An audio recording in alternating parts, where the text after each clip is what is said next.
USA টানা 2 match বাংলাদেশকে হারিয়েছে, নাকানি চৌবানি খাইয়ে তারা সিরিজ জিতে নিয়েছে।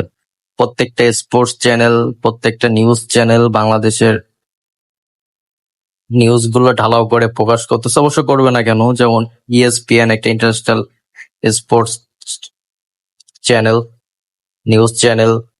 তো বাংলাদেশ 7 রানে হেরে গেছে, একদম একদম হারে। আগের ম্যাচটার কথা তো বাদই দিলাম, এই ম্যাচে তারা টসে জিতে ইউএসএ ব্যাট করতে পাঠাইছে ভয়ে যে আমরা টার্গেটে খেলবো। আমরা টসে জিতছি, আমরা ব্যাটিং করে বড় একটা স্কোর করে খেলবো, এই বুকের পাটা বাংলাদেশের নাই।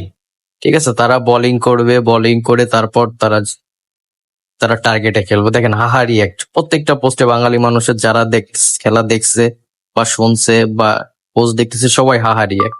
তো বাংলাদেশই একমাত্র দল যারা 100টা টি-20 ম্যাচ হারা হয়ে গেছে, তারাই প্রথম যে 100টা ম্যাচ হারছে। 164টা ম্যাচ খেলছে, তার ভিতরে 100টা ম্যাচ তারা। হ্যাঁ, অবশ্যই হতাশার। সাকিবের আমরা একটু এক্সপেক্ট প্রেস করি নাই, আমরা শুনি কি বলে। ক্রেডিট ইউএস টিমকে দিতে হয় যে তারা যেভাবে খেলেছে। সাকিব ভাই, বরাবরই আমরা দেখছি যে টপ অর্ডার ব্যাটাররা আসলে ভালো করছে না। আজকেও শম্ভু সরকার প্রথম বলে আউট হয়ে গেলেন এর আগের ম্যাচগুলোতেও, এবং আমরা বিগত যে ওয়ার্ল্ড কাপগুলো হয়েছে সেখানে আমরা দেখেছি শান্ত সে পরের ম্যাচ ঘুরে দাঁড়াবে। তাদের পরের ম্যাচ এভাবে চলতেই আছে, বছরের পর বছর তাদের পরের ম্যাচ চলতেই আছে। পরের ম্যাচ দিয়ে ঘুরে দাঁড়াইতে হবে, আমাদের মানসিকতা বদলাইতে হবে। তাহলে কবে মানসিকতা বদলাবে? একটা বিশ্বকাপ চলে আসছে, তারা যদি তাদের মানসিকতা এখনো বদলাইতে না পারে তাহলে কবে বদলাইতে পারবে? তারা টিম নিয়ে চলে গেছে খেলতে, এখনো তাদের মানসিকতা বদলাইতে পারে নাই। তো এটা কেমন কথা হইলো? যে তারা যদি এখনো ভাবে যে তাদের মানসিকতা বদলাইতে পারবে, তাহলে সেই প্রিপারেশন তারা নিয়ে আসবে না? একটা টি-20 ওয়ার্ল্ড কাপ চলে আসছে, ইউএস এর মতো একটা দলের সাথে তারা খেলবে, তাদের এখনো মানসিকতা বদলাইতে হবে। তারা এই দান ধারণা নিয়ে পড়ে আছে। টি-20তে তাদের লজ্জার রেকর্ড, তারা ওয়ার্ল্ড এর মধ্যে এখন 1 নম্বর দল যারা 100টা টি-20 ম্যাচ হারছে।